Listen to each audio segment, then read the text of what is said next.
காலையில் எழுந்திரிச்சு வெளியே வந்து பார்த்தா சோன்னு ஒரே மழைங்க.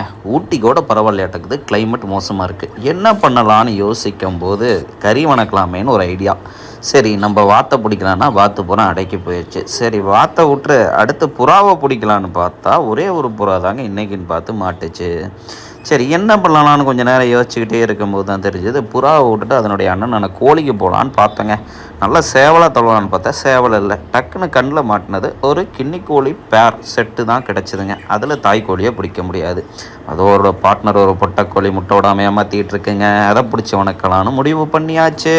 சரி, கோழியை பிடிச்சோன்னே சட்டிக்கு போகுமா? நாட்டுக்கோழியை பொறுத்தவரை அது முடியாதுங்க. முதல்ல கோழியை பிடிக்கணும், அப்புறம் உயிரை போக்கணும், அதுக்கப்புறம் ரெக்கையை நீக்கணும், குடலை எடுக்கணும், அதுக்கப்புறம் வெட்டணும். இப்படி தாங்க ப்ராசஸ் போயிட்டுருக்கு.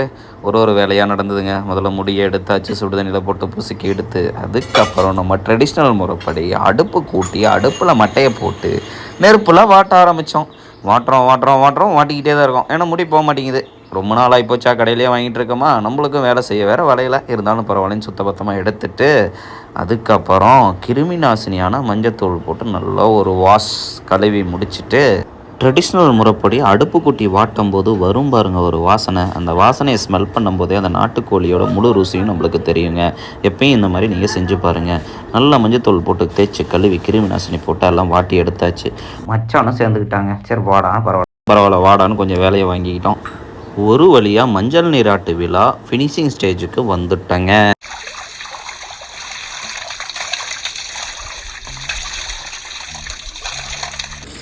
ஒரு வழியாக சுத்தபத்தமாக கழுவி எடுத்து ஃபினிஷிங் ஸ்டேஜுக்கு வந்துட்டேங்க. தலைவாழை இலையை அறுத்து வச்சு தரையை சுத்தமாக கழுவிட்டு அதில் இலையை விரிச்சு விட்டு அதுக்கு மேலே கட்டையை வச்சு கத்தியை கையில் எடுத்துக்கிட்டோம். வெட்டுக்கத்தி நம்மக்கிட்ட ரெகுலராக இல்லைங்க. அதனால நம்ம கையறுவாலையை வெட்டுக்கத்தியாக பயன்படுத்திக்க போகிறோம். முதல்ல கையறுவாலில் கொத்தி விட்டுட்டு எலும்பை உடைச்சிக்கிட்டோம். அதுக்கப்புறம் படிப்படியாக அறுத்து பீஸ் பண்ணி எடுத்துக்கிட்டோங்க. முடிவு பண்ணியாச்சு. அதுக்கப்புறம் என்ன, கோழியை பிடிச்சி ரெண்டாக வகுந்து குடலை உருவிட்டு அதுக்கப்புறம் பீஸ் பண்ண ஆரம்பிச்சிட்டேங்க. எப்போவுமே இந்த மாதிரி தான் பண்ணுவோம். முதல்ல சப்பையை தனியாக கழிச்சிருவோம். கழிச்சிட்டு அதுக்கப்புறம் இறகுகளை எல்லாம் தனித்தனியாக கழிச்சிட்டு பீஸ் பண்ணிக்குவோம். இந்த மாதிரி தாங்க நம்ம பீஸ் பண்ணுவோம். இது பார்த்திங்கன்னா நம்ம கறி வெட்டுற கத்தியாக இருந்தால் துண்டாக வெட்டி பீஸை ஸ்லைஸ் பண்ணி தனியாக எடுக்கலாம். ஆனால் கறி வெட்டுற கத்தியும் கட்டையும் தற்சமே நம்மக்கிட்ட இல்லாதனால இருக்கிறத வச்சு எப்படி பண்ணலாம், பழைய முறையில் ஆரம்ப கால முறையில் எப்படி பண்ணாங்களோ அந்த மாதிரி கொத்தி விட்டு தனித்தனியாக எடுத்துகிட்டு அதுக்கப்புறம் அருவாமனையை வச்சு அரிஞ்சு எடுத்துக்குவோங்க. அப்படி எடுக்கும்போது உங்களுக்கு பீஸ் உடையாமல் நல்லா வரும்னு வச்சுக்கோங்களேன். நான் எப்பயும் கழிக்கிறது ஃபஸ்ட்டு கால் சப்பையை கழிச்சிட்டு அடுத்து இறகுகள் சப்பையை ரெண்டையும் கழித்து எடுத்துகிட்டு அதுக்கப்புறம் குடலை எடுத்துகிட்டு உள்ளே இருக்க ஈரல் தனியாக எடுத்துகிட்டு, இதில் மெயினான விஷயம் கரும்பிச்சுங்க. கரும்பிச்சை விட்டுறக்கூடாது. கரும்பிச்சை பிச்சு தூக்கி போட்டுடணும். உடையாமல் எடுக்கணும். அதுதான் முக்கியம். உடஞ்சிருச்சு அப்படின்னா கசப்புத்தன்மை கறியில் ஏறிடும், கசப்பு அதிகமாக இருக்கும். அதுக்கப்புறம் கல்லீரலில் இருக்க அழுக்கை எடுத்துகிட்டு நம்ம பீஸ் பண்ணி போட்டதை பூரா அருவாமனையை வச்சு அரிஞ்சு தனியாக எடுத்துக்கிட்டோங்க. எடுத்து நல்லா ஒரு அலசிட்டு அடுப்பை பற்ற வச்சு வடை சட்டியை அடுப்பில் வச்சுட்டு கொஞ்சோண்டு எண்ணெயை ஊற்றிட்டு 4 கடுகை போட்டுட்டு ஒரு 10 கருவேப்பிலை தலையை தூவி விட்டுட்டு அதுக்குள்ளே கொஞ்சோண்டு இஞ்சி பூண்டு பேஸ்ட் அரைச்சி போட்டு கொஞ்சோண்டு வணக்கி விட்டு அதுக்கு மேலே நம்ம அலசி வச்ச கறி எடுத்து உள்ளே போட்டு வணக்க ஆரம்பிச்சிட்டாங்க.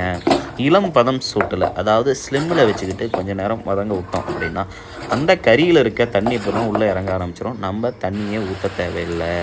அதுக்கப்புறம் 4 உப்புக்கல்ல லேசாக தூவி விட்டு அதே இளம் பதம் சூட்டில் இருக்கும்போதே கொஞ்சோண்டு மஞ்சத்தூளை மேலே விசிறி விட்டுட்டு திரும்ப ஒரு பிரட்டிக்கிட்டே இருந்தோம்னா அந்த கறியில் இருக்க தண்ணி பூரா அதில் ஃபில்டர் ஆகி கொஞ்சம் கொஞ்சமாக கொதிக்க ஆரம்பிக்குங்க.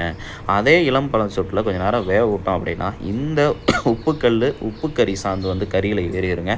அதுக்கப்புறம் நம்ம அரைச்சி வச்சுருக்க உப்பு கறியில் உப்பு ஏறினதுக்கப்புறம் நம்ம வணக்கி வச்சுருக்க சின்ன வெங்காயம், மல்லித்தூள், கரம் மசாலா, வீட்டில் அரைக்கப்பட்ட கறி மசாலா தூள் போட்டிருக்கிற சாந்தை உள்ளே ஊற்றி அப்படியே கொதிக்க விட்டோம்னா கறி ரெடிங்க.